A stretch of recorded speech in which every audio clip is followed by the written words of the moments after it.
Pass Around the Smile is like your go-to friend, the one that lifts you up and backs you till the end. She's there to guide and inspire, challenge and teach, and remind you that your best self isn't out of reach. Self-development, manifestation, self-love and more, it's time to trust the process more than ever before.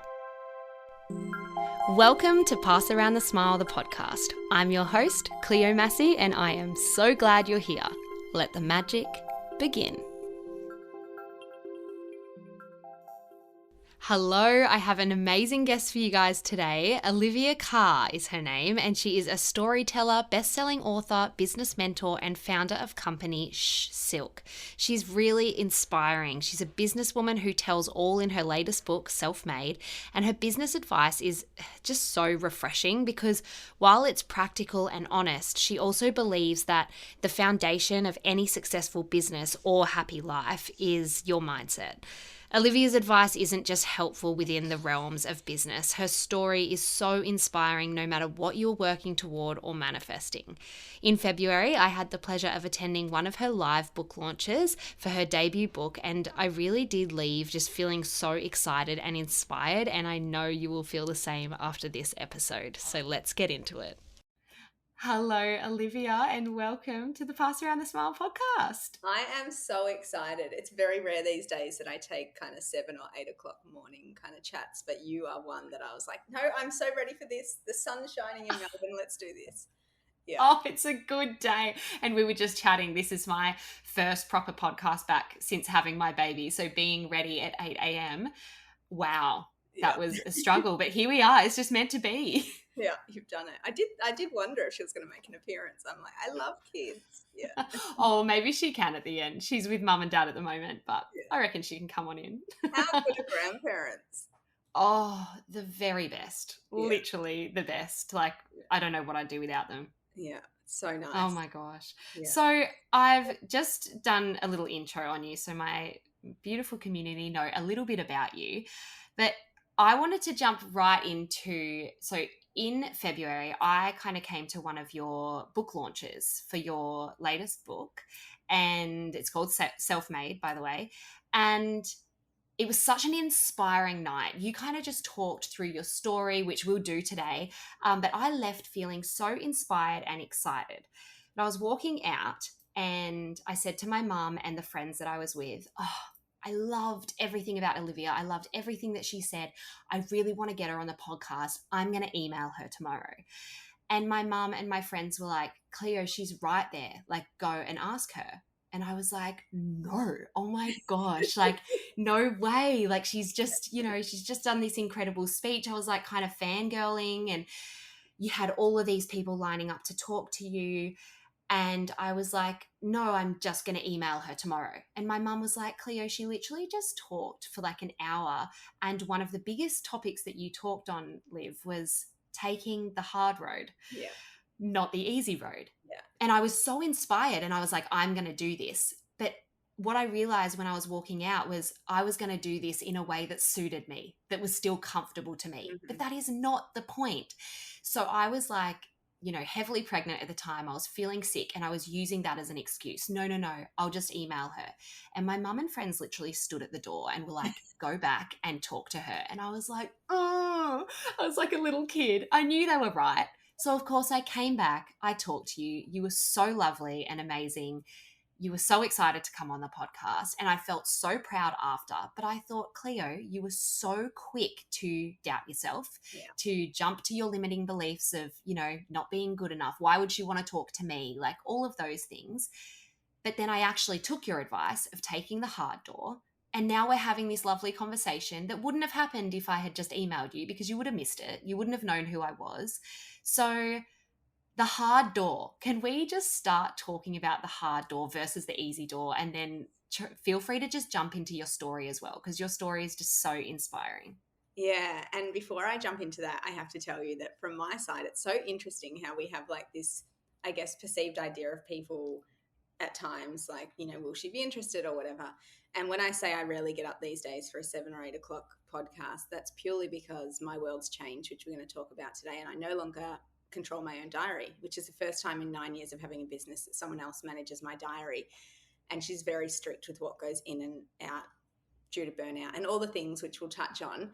But yours got in there. And I know why it got in there because, one, like what you do day to day with Pass Around the Smile could not be more aligned to, I guess, the core of who I am. Like, I'm such a believer in like manifestation, positivity, good energy, good vibes, all the things. And this morning, my son was getting ready for school, and I was like, "Mate, you need to be out of the door by 8 because, like, I'm having a chat with Cleo." He's like, "Oh, you're doing like," and he knows I rarely do these in the morning anymore. And I was like, "Yeah, mate, she's all about like the good vibes." And he's like, "Okay, I got Oh, it. Like, I got it."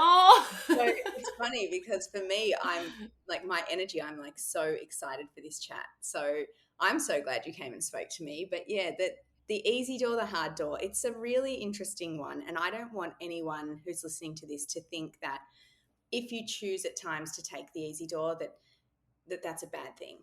Because, I'll admit that there's times where I take the hard door more often than not. So I don't know. And the hard door really is making a decision ultimately. And every single day, really, in every moment, that if you really consciously think about this, we're just faced with decision after decision. And often we just sort of by habit, we just go about life and we're not really conscious to the decisions we're making because a lot of them aren't that hard.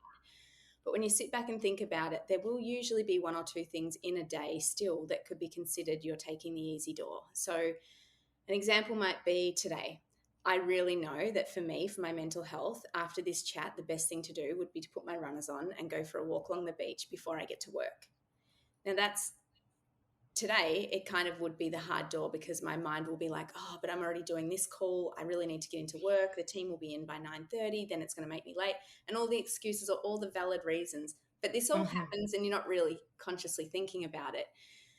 But the hard door for me would be like, no, actually take the walk. And then the funny thing is on the other side of the hard door, there's always growth and it's always usually a better option for you as a soul and as a human. Yeah. I think in my book, I talk a lot more about the really hard doors. So things like this comes up a lot when I talk. If we look about relationships, I mean, I'm writing my second book called Self Love, which is the connection back to yourself, and that's a long journey. I don't know how long that Yay. book's going to take me to write because I'm on the journey and it will never end. Right. But relationships, I think a lot of women, and I say women only because I haven't had much experience of men sharing this with me. A lot of women will listen to me talk, and it can be about work or it can be about these hard door theories. And a lot of women will often come to me, and actually one did come to me the night that you were at my talk, a lady in her 50s, and she said, I just really want to thank you for talking about the hard door. I've been in a marriage for 15 years where I've been avoiding the hard door, and I know the conversation I need to have when I go home. Now that's The power of what you say, Olivia. yeah, and it's like that to me really when I talk about this concept of taking the hard door, it's not about saying you need to go home and you need to leave your husband or you need to, I don't know, quit your job. But what it's really saying is it's time and it's an opportunity when you even look at the hard door. You don't even need to walk through it, but when you even face it like you did, you had a decision that night, like, okay, well, if I just look at the door, what potentially could happen? Oh, maybe she'll say yes and maybe I'll get her on my. It just gives you that opportunity to stop and be like, okay, I'm looking at that door. We all know what we need to do. Like we Yeah. all know what we need to do, but it's about having the courage to do it and to touch the door handle. Is it like how locked is it? Can I like pry it open? Can I like you don't have to go knock the door down and go through it straight away, but you have to just start developing this bravery, I guess, or what people will call in me grit or resilience or all the things to at least face the door, stand in front of that Yes. door, feel into it. Like, what would it feel like if I were to walk through that door?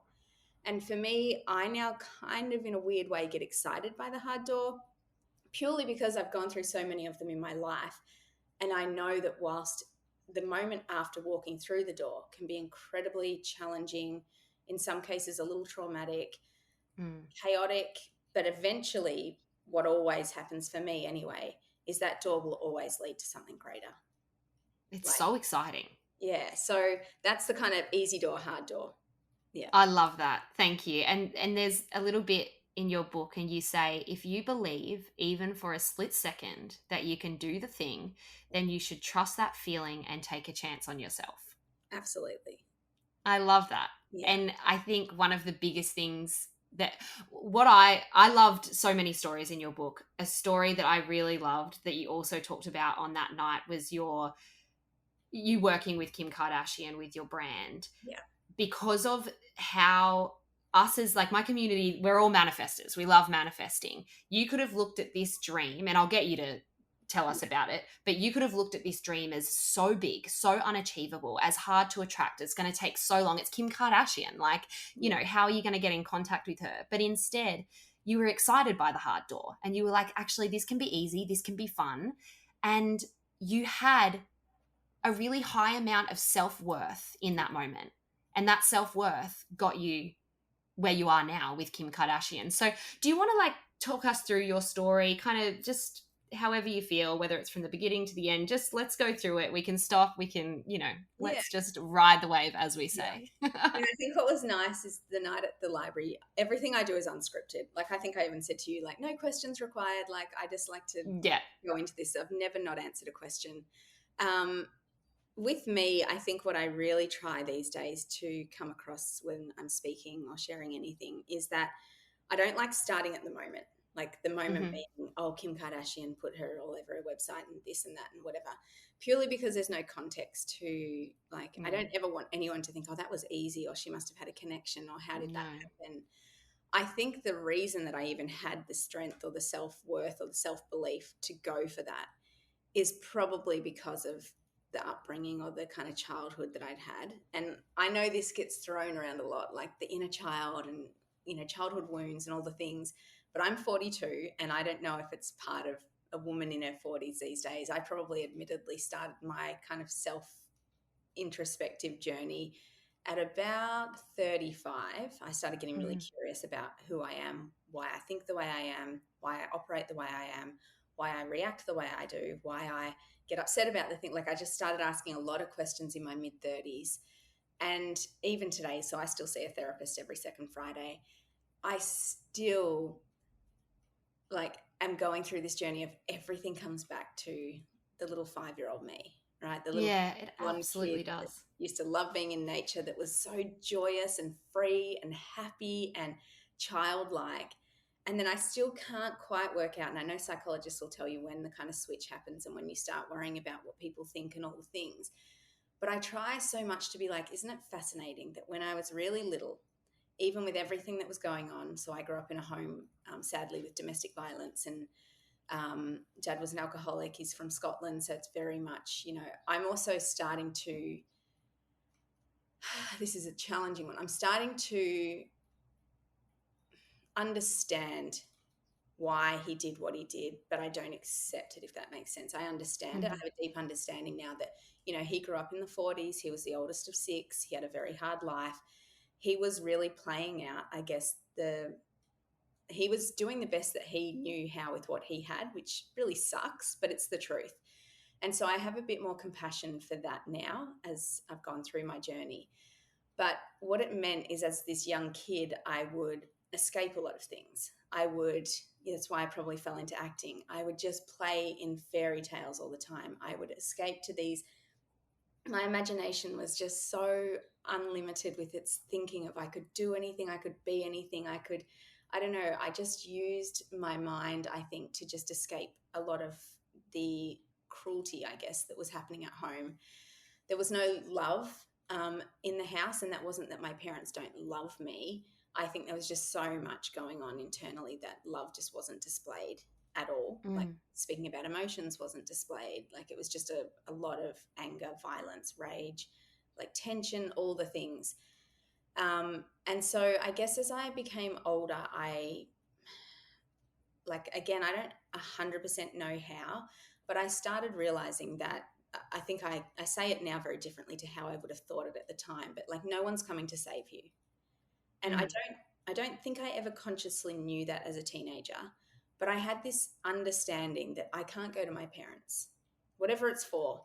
I'm struggling with a boy at school. I can't go to my parents. My best friend doesn't like me today, right? Like, I'm a 13-year-old. And why don't girls like me? I can't go to my parents for that. So I just understood that actually no one's coming to save you. You have to work this out on your own. And I Mm-hmm. became fiercely mentally strong, probably through necessity of having to work out life very early. And the flip side to all of that is I say all this and it sounds like I was a super empowered teenager. Actually, how that looked in real life was, what we used to call wagging school, like not going to school, hanging out, at parties, smoking marijuana at the age of 12, drinking half a bottle of vodka at the age of 13, dabbling with party drugs, just really kind of bad stuff, I guess. Like, I was lost. And that's essentially like what my childhood looked like. So from the outside, I think my parents probably didn't know what to do with me. They had their own issues going on. So it was too hard. Like it was absolutely too hard. So when I said, I fell into acting and I explored this path, I think they were like, right, that's keeping her busy. We'll just encourage that path. Yeah. And then that took me down, as you heard, it took me out of school at 16. I then moved, which is so young. Like I have a 23-year-old and a 17-year-old now. And I'm like, who's letting a 16-year-old move on her own to the Gold Coast? Like, Huge. it's just Yeah. unheard of. No job, no family support, like weird. But I think it was like, at the time I look back and I'm like, it was probably easy because it's one less thing, for anyone to have to deal with in that house. And so here I was, this kid that didn't have any kind of real purpose or, I guess, role modeling around me, now with complete freedom at such a young age. So, of course, a lot of that behavior kind of magnified on the Gold Coast. I really got stuck into the party scene. I think in my book I talk about this. It was like schoolies, but every night of the week I would wake up, I would surf, I'd go to school, then I'd party. Like, and when I say party, I would party and then sometimes I wouldn't sleep, like just like repulsive, like not good. Like I'm now like someone who likes to be in bed at 9:15. I really Yeah. drink alcohol. I'm anti-drugs. Like I couldn't be any polar opposite to what I was back then. But that was, I thought at the time that was the best life. Like I'm living Yeah. the best life. But really what I was doing is I was escaping a lot of things Yeah. because I was too young to know. And then actually my son and I were talking about this last night. He's turning 18 in July. I can't remember how this conversation, we're washing the dishes and something came up. I said, oh, you remind me of your dad when you do that. And I said, how does that even work? Because my son lives with me 6 nights a week. And I was like, it has to be epigenetics. And he's like, Mum, it's not epigenetics. It's just genetics. Like, and I was like, well, you're not around him. How do you do the same mannerisms? Like, how is that possible? And then something came up about, I don't know, well, how did I end up being what I was like when I was 18? And then he goes, well, it's kind of a good thing because that's how we got his sister. So yeah, I ended up falling pregnant unexpectedly, but I guess not. I guess it's easy to imagine now when I share the story.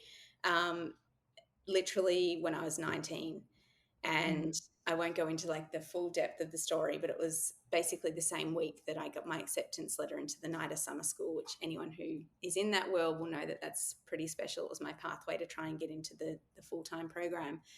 And I decided to have the baby knowing I'd be on my own. And that was, I guess, for me, that was the first hard door. So when we go back to that concept of hard doors, that was my first sliding door moment where I was like, I have this choice where I can now bring a child into the world.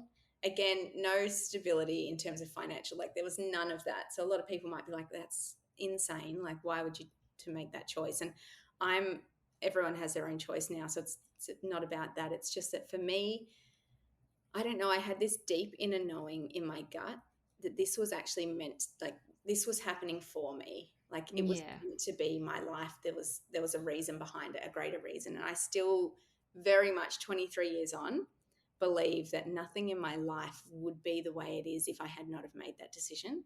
In fact, I struggle thinking about if I took the other door. There's that movie. I forget what the movie is. There's actually a movie. I think it's called Sliding Doors. I'm like, if I took that other one, like I just hate to think how my life would have turned out.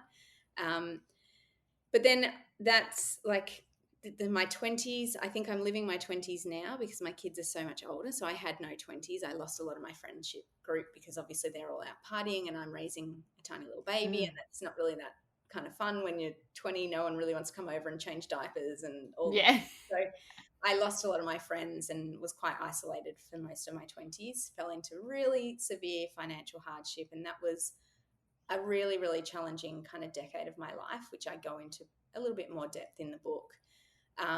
But again, I got through, I developed a lot of resilience. I developed a lot of this thinking around, I guess, what got me through, for people listening. Like, I just knew that every single day would be one tiny little bit better than the day before. Like, if I just woke up and thought, I can't get out of the hole that I'm in right now, I was in severe financial debt. But what I can do today is one tiny thing to move that needle forward, like just one thing. I didn't try and attack it all at once, because if I did that, it would literally destroy me and I would feel like it was all too hard. And I think I would have spiraled into severe depression, or I don't know, into a really permanent bad state, which I think, for anyone listening that is going through anything right now, like, I'm a huge advocate for speaking up and asking for help.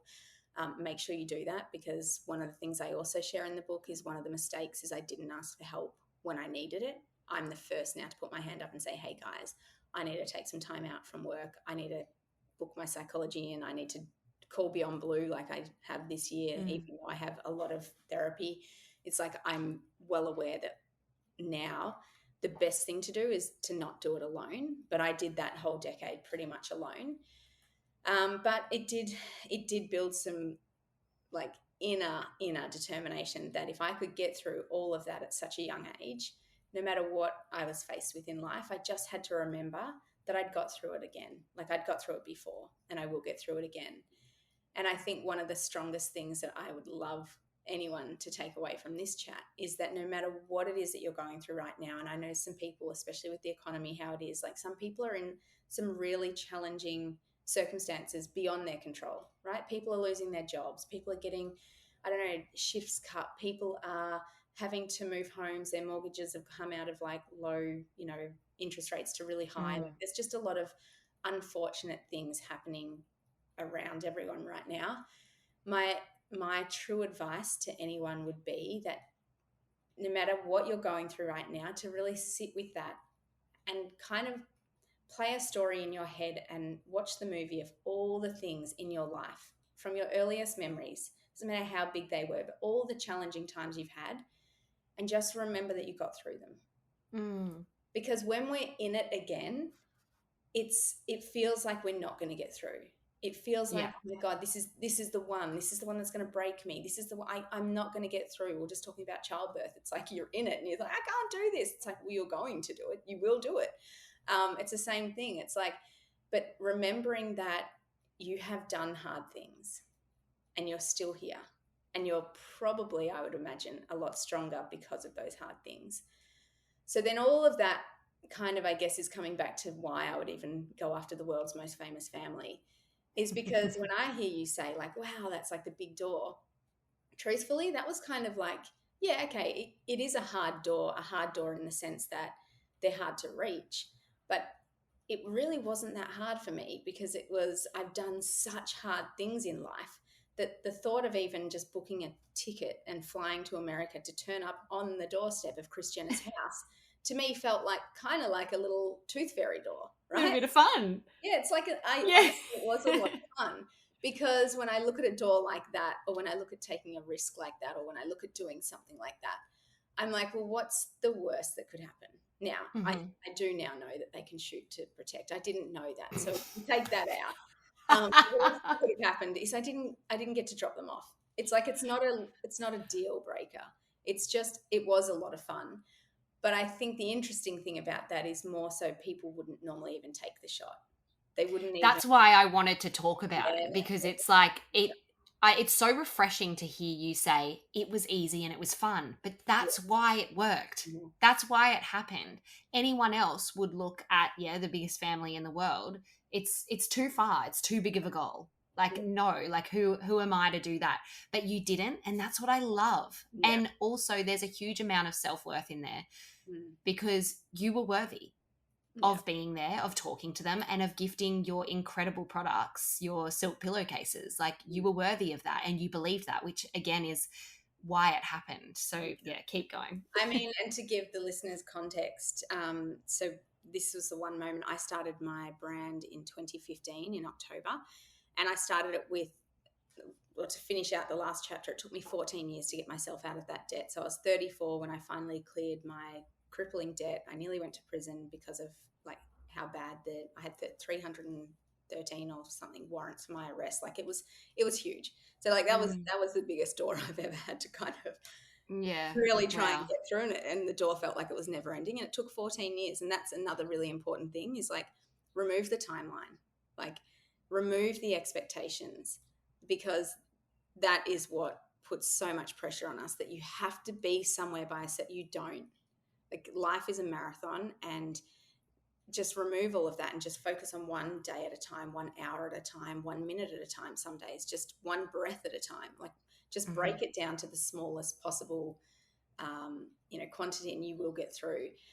But what the story goes is, yes, so then I started this brand. I was finally kind of, I guess, debt free, and I was like, yep, I'll start a business. That sounds like a great idea. But seriously, I was very excited by e-commerce. So I didn't have a budget. I didn't have a budget to spend on marketing. Marketing's really expensive. Nothing's changed there.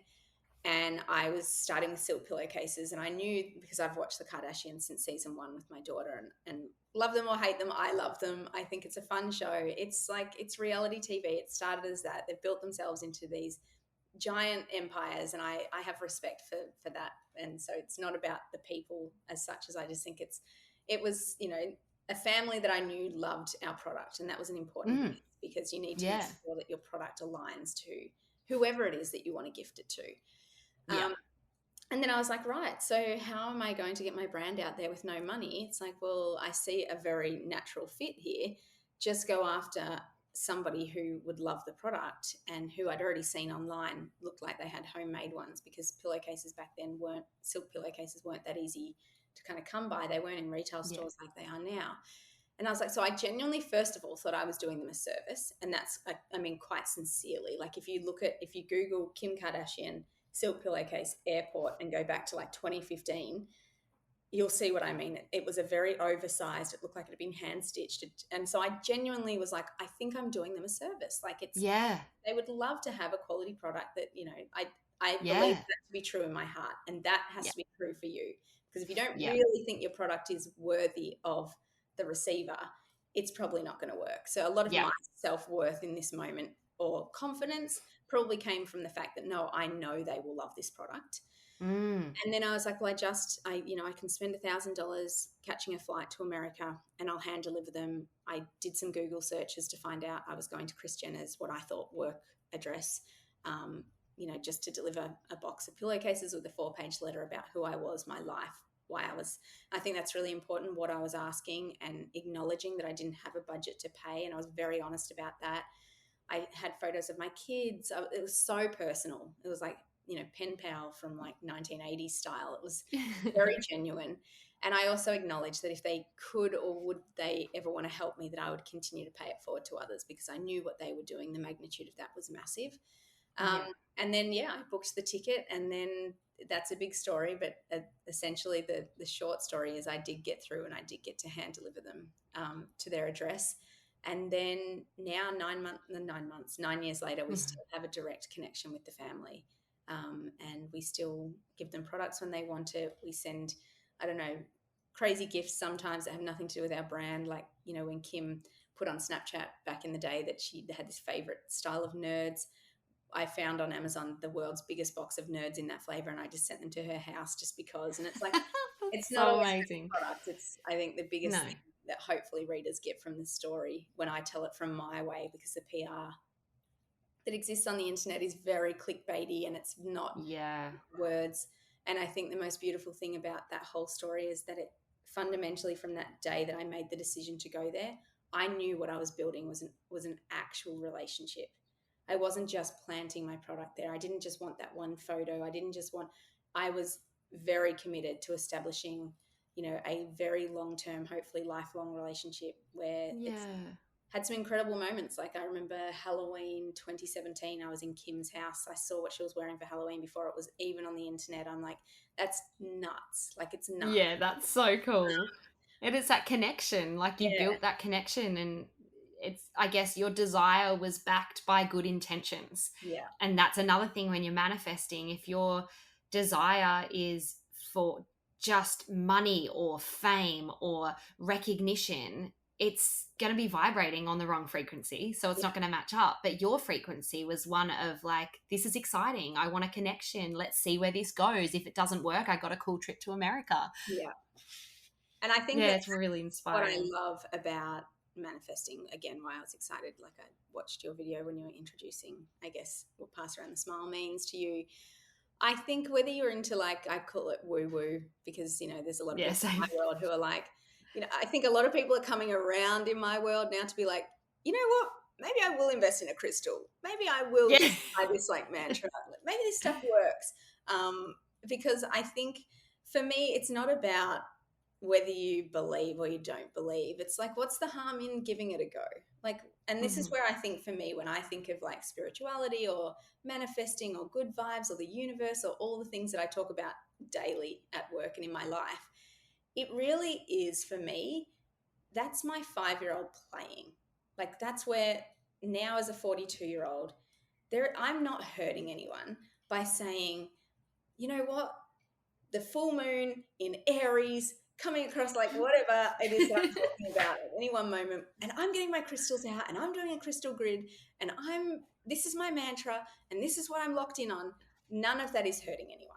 Like, it's Gosh, no. not hurting anyone. And what it does is it brings so much joy to me. It gives me something super positive to kind of play into. And I don't know. So I just think for those that haven't tried manifesting or haven't tried vision boards or haven't tried a mantra or haven't tried, changing your thoughts to positive ones and locking into that positive energy, I'm like, why not just try it for 30 days? Yeah, give it a go.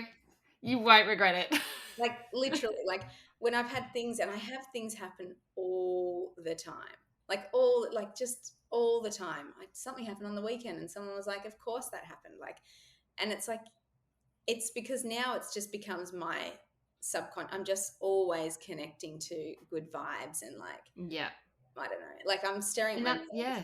The other thing, like, there's this cool brand, you'd have to look them up, I don't know what they're called, but like positive affirmations on my mirrors. I've got one in the Oh, lounge room that my son and I yes. see that says, I am proud of myself. I've got one in the bathroom that says, I love myself. It's like the amount of times that your brain is just like subconsciously saying, I'm proud of myself.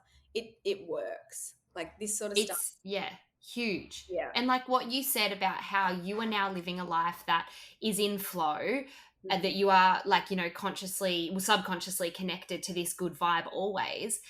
It's like, that's when manifestation happens so effortlessly. And that's the goal. Like, we don't need to work hard to manifest things. Like, I know you're a big fan of Gabby Bernstein as well.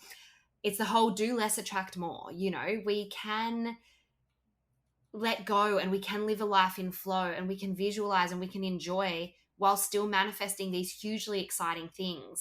Like, manifesting is not about forcing, it's Mm, about feeling good consistently, and then the universe will bring you what is a match to you, what is right for you. And very often we get so focused on the outcome of like yeah, what we want, what we know is right for us, but very often it's actually not yeah, what is right for us, and we have to just surrender and let go and see what's going to come. yeah.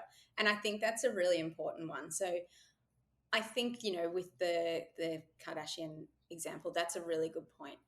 I didn't have a fixed, I have to get there, I have to meet her, this has to happen. There was none of Mm, that.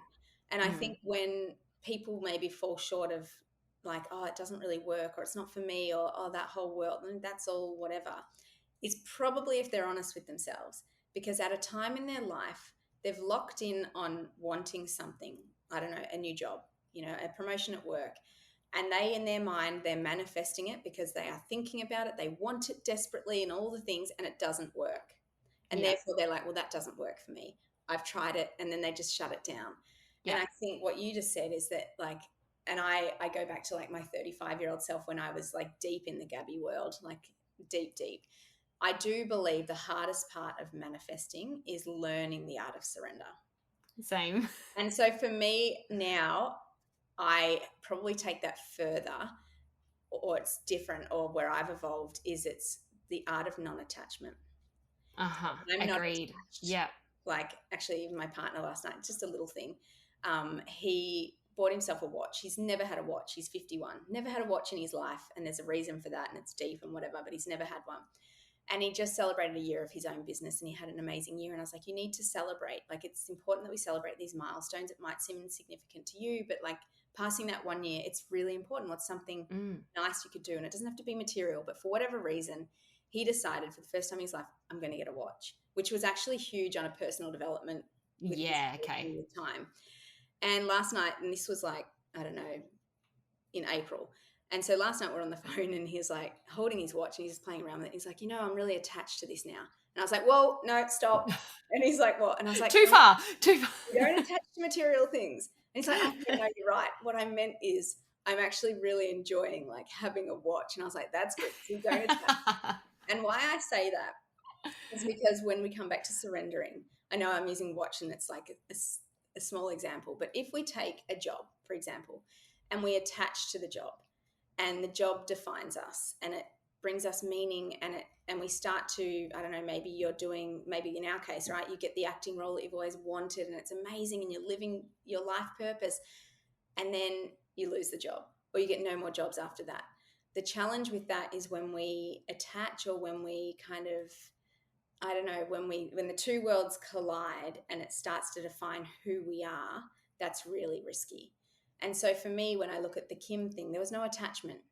If it happened, it happened. If it didn't, it didn't. And I was honestly okay with that because I already would have had a plan B, C, D, E. So it's like in my life now, there's so many moments like recently, trying to find an investor for my business. I was honestly what I call locked in. Like I knew it was happening. I didn't know how and I didn't know who. So there was no attachment to it. It must be this person. It must be this brand. It must be this much. It must work this way. I don't know how. That's out of that's not up to you. Control. Yeah. But it is happening and I have to trust that it'll happen when it's supposed to and how it will. But I don't sit back and do nothing. Yes. So every single day I'm out there hustling. I'm out there telling everyone. I'm out there talking. I'm out there texting people. I am putting the work in on my side, but without a concrete, it must be this person and it must be. Now, I've fallen in that trap before. In probably like 2018, I really, really, for whatever reason, I don't know why, I was like a huge Pip Edwards fan of PE Nation. I've actually never spoken about this. Huge fangirl. Like, PE Nation, Pip Edwards, back in the day, I'm like, she's building this empire. She's such a boss. She still is, right? And I'm like, this is so cool. But then I got fixated on, I want my brand to be acquired by the company that also owns part of her brand. And I became fixated on it. And I got myself the meeting, of course, because like when you manifest, you will work the steps and it likely will happen. Yeah. I got myself the meeting, but I was so attached at that point to that had to be the person that I remember sitting in that boardroom that day with, and he's a lovely man, but I remember he was just like, it's not a fit. Like it's not what they needed. Now I understand in the investment world, that's not personal. Everybody has their own style of portfolio that they want. I remember going to the icebergs or whatever it's called, the ice baths in Sydney that night. And I couldn't speak to my kids. The first time in my life, I couldn't take a phone call. I was gutted, devastated. And then I realized, like now, years later, or probably moments later after that, that I was so attached to that needing to be the outcome that I felt that night like honestly horrible, like rejection and all the things came out. Yeah. I can sit back now and be like, that wasn't the path. And we actually were not a fit for that investor at all. But my ego took over. And I think that's the other important thing. My ego got in the way. Because I think deep down, I was fangirling her so hard that I think I just, during that time, and I think this is important to own, like I have no shame in owning this. I think there was 100%. Where I'm like, I want to be like her. So to be like her means I need to, and it's like that we all fall into it, but it just wasn't, and that's where the universe did the right thing because one, we shouldn't want to be anyone. We shouldn't want to be. Yes. It had my back. The universe had my back. But I didn't have my back, but the universe will always have your back. And that can sometimes look like rejection. It can look like hardship. It can look like, but I wanted that and it's not working. And it's like, now I sit back and it's like, there's no outcome. Something will happen, but the right thing will happen. And, you can't explain it. Like, and you're not meant to be able to explain it. So I don't. No. That's Oh, what I'm I'm feeling saying. Yeah. yeah. I feel like so excited just hearing. Thank you for sharing that because it is really exciting and inspiring to hear. And I feel like there's so many lessons within that story that you just shared. And one of them is that kind of like vicious cycle that we do as entrepreneurs and as anyone, like even if you're working for someone else, this cycle that we get in of always wanting more and attaching our happiness or our emotional state, whatever it is, to an external factor. Like you, looking back, you were attaching your happiness or your measure of success to this very one deal. Yeah. But you were already successful, Mm. and we have to be happy within ourselves. Like nothing else is going to make us happy or fulfilled. Yeah. Or, we get it, and then we just create another goal, and the whole cycle starts again. And we're constantly chasing, but we don't need to chase to attract. Well, if we are chasing, we're not going to attract what we Yeah. want to Yeah. attract. So, Yeah. yeah, so inspiring. Thank you for sharing that. That's all good. And also, kind of another lesson that I kind of picked up in that story was how you were saying, you're hustling and you were going out and you were taking the actionable steps. So, do you want to talk us through when you're manifesting? I think a lot of people think, oh, I just sit on my couch and I visualize and it comes to me on a gold platter. Yeah. No. But what's the difference between taking actionable steps that feel really aligned and really good versus taking steps that are quite forced to Yeah. maybe like, yeah. Yeah. So a good example would be for work at the moment. So we secured our right investor in March of this year. So it's the first time ever I sold 49% of my brand to a new partner.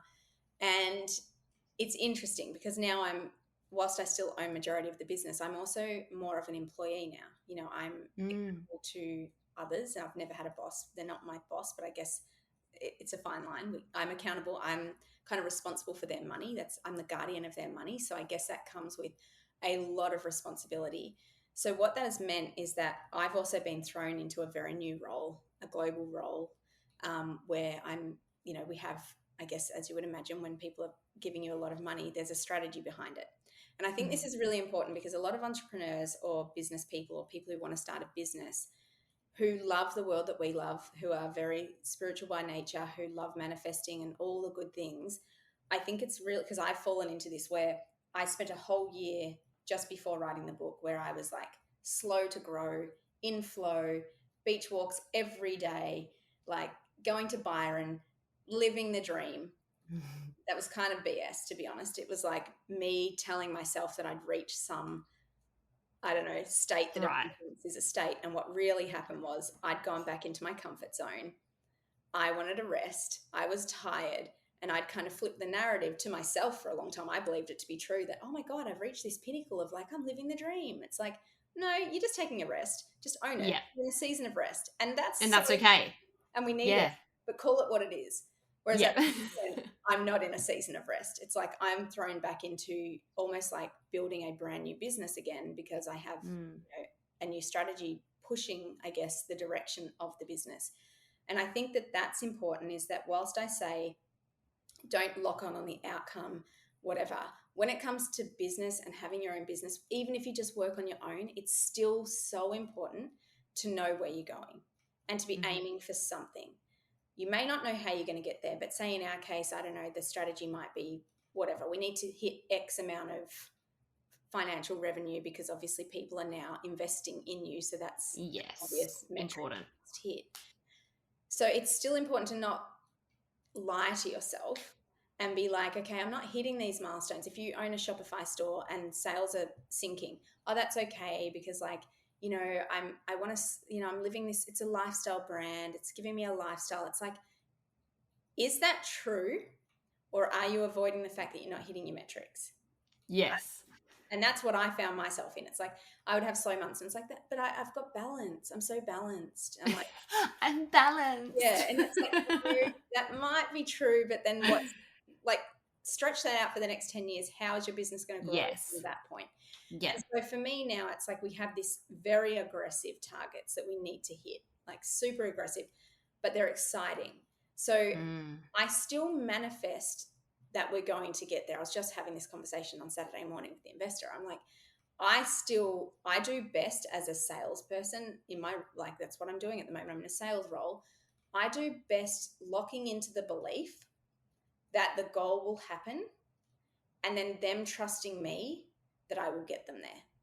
Yeah, I love I that. don't necessarily work best by saying, I have to do 14 sales calls on Monday morning between 9 to 10. Like, that's very regimented and that might work for some companies. But for me, it's like, okay, I have a board at work. I have a vision board on these are the dream clients that I want to go for. So that's like a form of manifesting. But if I don't get all of them, that's not the point. I'm not like, oh my God, I must get Apple. I must get whatever. Yeah. No, that's what I'm aiming for. And my thing is, if you aim for the moon and you fall short, you're still going to get way higher than if you're not aiming for anything. So I Yeah. blend manifesting into what I'm doing without a fixed, like what you said. It's like I'm not locked in. It doesn't have to be exactly those clients, but you need a North Star. But then you need to put in the daily work. I can't just be staring at Apple and be like, never go to, you know, San Francisco or wherever they're based. I'm not going for Apple, by the way. Yeah. It's an example, but like, if you're not going there, how's it going to happen? Yeah. If you're not Yeah. calling anyone from Apple, how's it going to happen? So we can't just stare at the logo and be like, I'm manifesting. It's all going to fall, like you said, fall in my lap. It's not. No. You need to, like, there needs to be structure behind it. And I think Yeah. now we could go into a whole other thing that I'm obsessed with as well, is that whole like masculine, feminine energy, right? And it's not a gender thing. It's like that, yes, I flow a lot, but the masculine is the action. So I guess the feminine for me is the dreaming, is the creation, it's the joy, it's the vision, it's all the important things, and we need both. But without Yeah. that masculine energy, you're not going to take action. You're going to sit in that flow, and then you're going to be like, why am I not getting anywhere? Why is my income stuck at $60,000 for the last 4 years? Because the masculine energy, and for those that maybe don't know a lot about masculine and feminine, it's honestly not about being like this strong man, or like there's so much like misinterpretation about that. Yeah. It's the fundamental energy that will help push your flow state into action, if that makes sense. It's like It makes total sense. Like everything that you're saying is music to my ears, because I feel like, I know we were saying the word like balance before, but you have found the balance in a little bit of woo woo, but also a little bit of like real life structure, taking actionable steps to get where you want to get. And you said before, you look at it as exciting instead of hard. Yeah. And it's so important. Think like there's places. So at work, I would say, and anyone who works for me would 100% agree, I'm supposed to obviously be an entrepreneur or lead my own business, because I play more in the masculine energy at work. Probably 85% of the time, I'm probably more in that masculine energy of doing. I'm a very action orientated person. I'm a list taker. My whole book is all about taking action.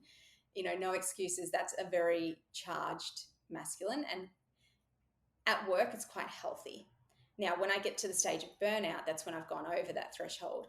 That's unhealthy. So that's when I do have to have maybe not a year sabbatical, maybe like more weekends away would be more balanced. But in relationship, where it's fascinating, relationships is also going to be one of my lifelong lessons and learnings about love, is that what I hadn't realized, because I have, as I said, from a young age, I've had to work things out myself. So my psychologist would call my masculine, it's an adaptive behavior. I had to adapt how I acted as a young child to survive in a lot of ways. I had to, people don't know this, I don't think I talked about this in the book, I had to make my own money from the age of 5, or I was never going to get a hot chip from a fish and chip shop at school. I was never going to get a lolly from the canteen. I was never going to get, I don't know, a jam donut at the football if I didn't make my own money from a young age. It just wasn't there for me.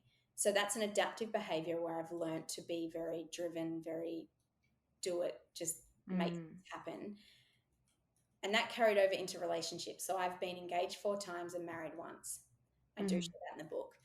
And I have no shame around that. It's a lesson, and it's something I'm fascinated in now. It's like, well, what? Let's just like look at that for a minute. What has kind of maybe potentially, what have the lessons been in that? And it's only now in the last kind of 2 years, with a lot of work with my psychologist, specifically around love, my heart, boundaries, my, I don't know, grenades that I used to throw, my protection, my armor, all the Yeah. things, that once we started to unpeel all of that and feel safe and start to trust men and all the things, I can go deeper. And it's a lot of it is that I have naturally brought a lot of that masculine energy into relationship. Right. And Yeah. therefore, there's either been no polarity. So it's like you've got two really, like, I guess, like CEO type energies trying to do a dance, and it just doesn't end well. Or you've got, I would attract men who were very much in the feminine energy, and then that wouldn't work because I was like, you're not driven, you don't have any goals. And it's like, so there was then Yeah. Yeah. two things. And it's like, at the moment, I'm in the most beautiful, challenging relationship. I mean, you met Rob, he was on the stage Yeah. with me. It's only been 10 months, but it has been the most fulfilling, joyous, challenging, hard, loving, deep, I don't know, relationship I've ever experienced, because I've brought all of my lessons and learnings and introspections and reflections and everything into it, which has at times meant it's just a massive, messy, beautiful mess, because I'm working out this dance of, oh, time to take off the CEO hat. I can Yeah. relax now. I can trust that someone's got me. Whereas as a Yeah. young child, no one had me. No one, Yeah. if I fell off my bike, no one was there to pick me up and wipe the tears. They just weren't around, right? So it's like I'm having to re-parent myself and be like, you can trust someone's got you. You can Yeah. let that go. You can be more in the kind of, which I really am like embracing. It's a struggle. It's so hard. It's a struggle to like melt into that. But then Mm. the moments that I am and I feel myself melting into his chest, or like, I don't know, just the little things, they Oh, but they're feel not little things for you. no, they feel And so that's, cool. yeah, that's really, really nice. Thank you for sharing. I think a lot of people are going to resonate with that. Mm, And it's so nice how that is making you feel in your relationship. But I think that would have very quick, direct effects with everything in your outer world as well, yeah, which is nice. yeah, Yeah. So I might touch on what you said. You know, you see a psychologist, I see a psychologist, best thing I've ever done. You mentioned, actually, I don't know if you mentioned it in your book. You may have only just mentioned it at the night at your book launch, but you said that you encourage people before they seek out business mentors to mm, actually see a psychologist, yes, because a lot of the struggles that we face, and again, this is not just for business owners, you might work for a boss, so that's fine. mm, But I loved what you kind of said around a lot of our struggles are emotional in yeah, business. And after reading your book, I realized that I have huge limiting beliefs that are actually more excuses in mm, my business, where I'm like, well, I'm not a salesy person. I can't do sales. I don't understand maths. When my accountant emails me, I'm like, why are you talking to me? Please leave me alone. I pay you and just do it and don't tell me what's happening. yeah, They are all excuses uh-huh, because of deep limiting beliefs I have of not being good enough at school. yeah. So talk us through that, because I was like, oh, when you said that, wow. Yeah, and I don't know how much of it I touch on in the book, but interestingly, when Wiley approached me to write the book, that was fundamentally the conversation I had with them. They were like, hey, we know your story. Can you go away and write us a business book? And I was like, well, no, because I'm not going to do a guide on how to run a business, which you actually do get in that book. Because really, what I know to be true for myself is that I could write, hey, do these things, you'll have a great business. But the fundamental problem is that a lot of us have, like you said, the self limiting beliefs, the self doubt, the lack of confidence, no experience with relationship selling. So I could give you the guide, but you don't have at the moment, or you haven't developed, or you haven't discovered that you have these things within you that you just need to practice to be able to do it. So they were like, Mm-hmm. well, that's fascinating. We've never had a book like that before. And I was like, but that's kind of life. So now when I talk on to everyone, I've been one of those people, like I've gone to one of those bloody all day seminars where you get sucked into, like, I don't know, come and I'll help you build all the funnels and give me 5,000, and next minute it's 20,000, and next minute you're in a house in Thailand for 3 days in these mastermind groups. And like, I went down that. I was very much down that rabbit hole in 2016, and I was looking to be honest, that was the easy door. It was a hard door financially, but it was the easy door. I wanted someone else to fix my business. I wanted someone else to make it grow, because at the time, what was true to me is I didn't know how to do it. What I Yes. wasn't doing is working out the how. I was like, oh, there's someone Yes. on a stage who's telling me that if I just give them the money, it never works. I guarantee people it never works. It works No. for a second, but it is not sustainable. You are building someone else's business when you are doing that. And that's why when I talk about this, I now know that, out of all of the coaches I've ever had, and it's not about not having a coach. I think mentors are very different to coaches. A mentor Mm. is someone who will encourage you to work out the how, and they will keep you accountable to yourself. Mm. Coaches I won't even touch on, because I don't want to, it's not about, there are some amazing coaches out there, but generally speaking, what is the most important and the most effective for you as a human, as a business person, as a mum, as a partner, as a parent, as literally as you, is a psychologist. Because when you go into psychology and you say, like I have for the last kind of 6 months, my business is burning to the ground. Before I got the investor, it's all falling down. I took that year off, that rest year that I was living the dream, apparently. I'm struggling. I can't get out of bed. It's a struggle to have a shower. I can't motivate the team. All these things, they are all mental. It's Yes. all mindset. Yep. It's 100% Mm-hmm. mindset. And a psychologist, is one of their roles is they are educated to give you really powerful tools to reshape your thinking. If you have a self-limiting belief that you're not good at sales, they will help you break it down. Where does that come from? And I guarantee that self-limiting belief is not just about sales. It will Yeah. fall Oh, into things. You are not absolutely worthy not. of Yeah. walking up to a girl at a talk and asking her to be on your podcast. You are not Exactly. worthy of, when you're at a cafe. This is a fascinating one. When you're at a cafe and you order, I don't know, let's say you order a strong latte with almond milk, and it comes out and it's an almond latte. Often, if I was to ask 10 women, particularly, I don't know why men are a lot better at this, because they've learned a lot more in that way. If I was to ask 10 women, did you send it back? Guarantee probably 9 of them would say no, possibly 10. They don't want, oh, it's okay. It's an almond latte. I'll just take the latte. But how you do one thing is how you do all things. So I use that small example. I used to be that person where I'd see someone complain in a cafe, and it's like they're not actually complaining. They asked for a strong almond latte. All they're doing is making sure their needs are met. And if they're Yeah. making sure their needs are met with their coffee order, I guarantee they're making sure their needs are met in all areas of their life. I have shivers. Like, I learned that. Because yeah, you are speaking to my soul right now. Like, Yeah.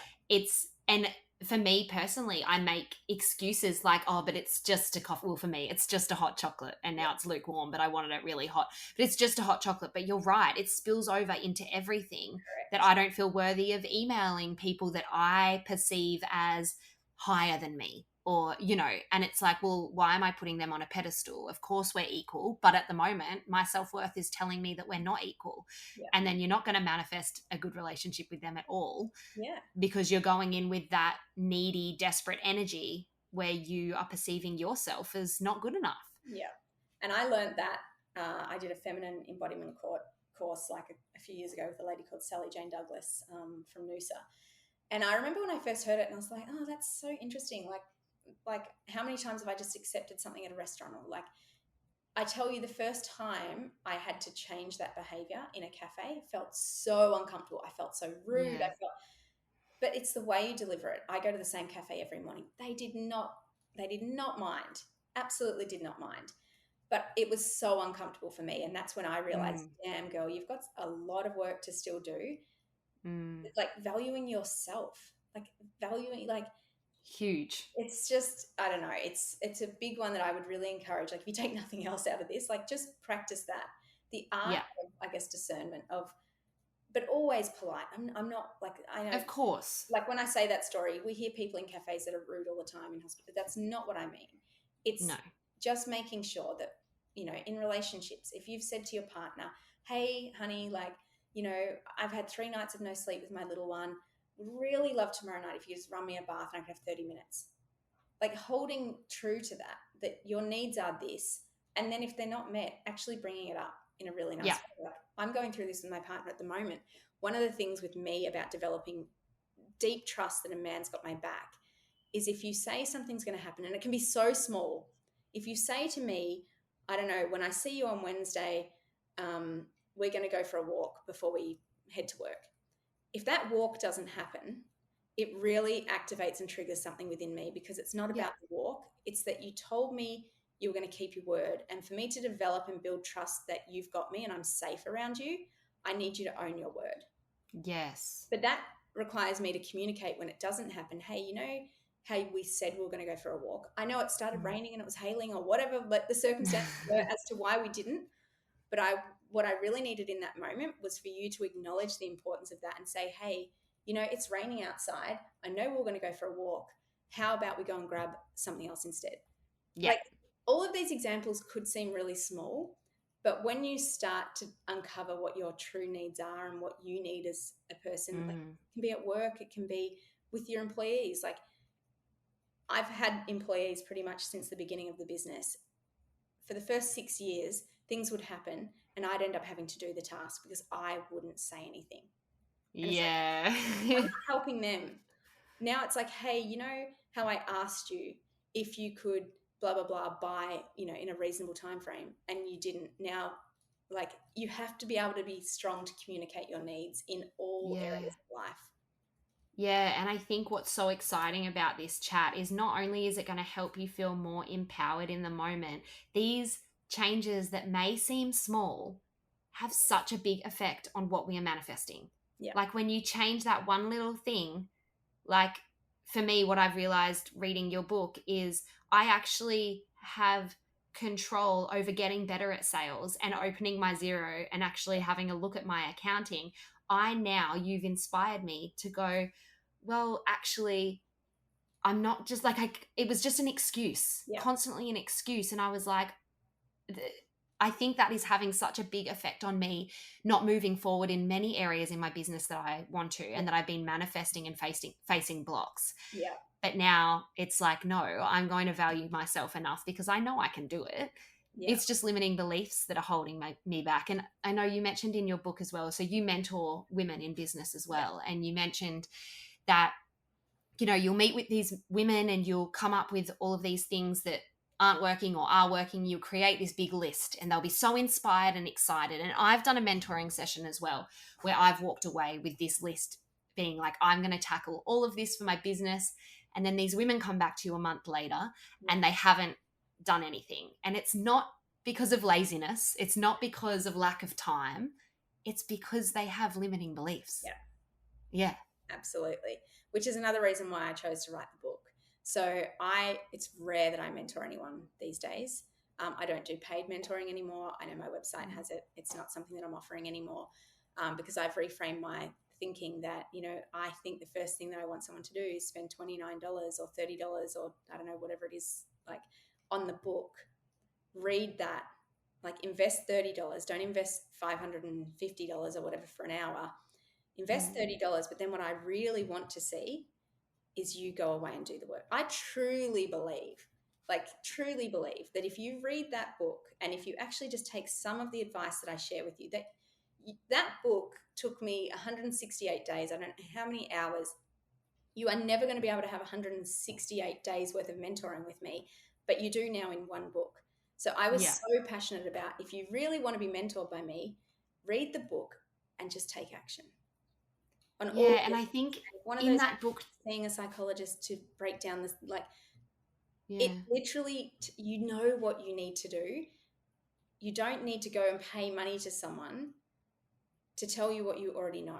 You need to now decide, like, I've just discovered Dave Goggins, and I know that's very controversial because some people, I don't know if you know who Dave Goggins is. no. Right. So I listen to Huberman Labs, which is, he's a brain scientist podcast. He's so fascinating. And he had this guest on called Dave Goggins, who, to all the people out there, like, I don't watch his social media. I just listened to one interview from this guy. He's had a very traumatic upbringing, but what resonated with me is this concept of, we all know what we need to do, but we're just not doing it. And there's a million reasons why, but start with the why. Why are you not doing it? We all know, I truly believe you know what you need to do today in your business. You know what you Yeah. need to do in your marriage. You know what you need to do with your relationship with your mum. You know what you need to do. Like, we all know, but then we come up with a million reasons why. Excuses, avoidance, too hard. We're avoiding the hard doors. You say the definition of insanity is doing the same thing over and over again and expecting a different result. Yeah, I 100%. love that. Yeah. So my advice would be that, like, we can all listen to podcasts like I do. We can all read books. We can all go to seminars. We can all consume, which is really important. But if you're simply just acquiring knowledge and not doing anything with it, that's also like insanity. You Yeah. are wasting your life. Yeah. Consume something, whatever resonates. Say, like with this Dave Goggins thing, again, please, people don't come me because I know he's got like a lot of people who don't love him. But what it did for me yesterday is I knew one of the excuses that was true for me is I keep saying I want to eat better for my like cyclical women's cycle. I want to support my hormones better. I'm in my 40s and perimenopause, no one talks about. I was avoiding changing certain things with my diet, but too hard.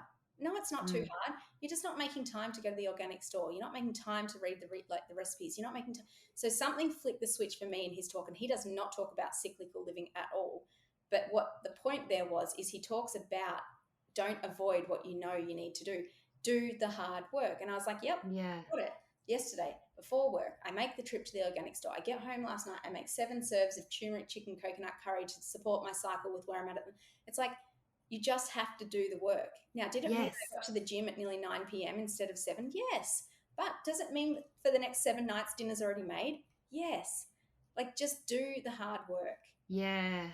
Yeah. Oh, seriously, Olivia, you're so inspiring. And I think in your book, Self Made, you were part mentor, part psychologist for me anyway. I know you're not a psychologist, but it felt that way for me.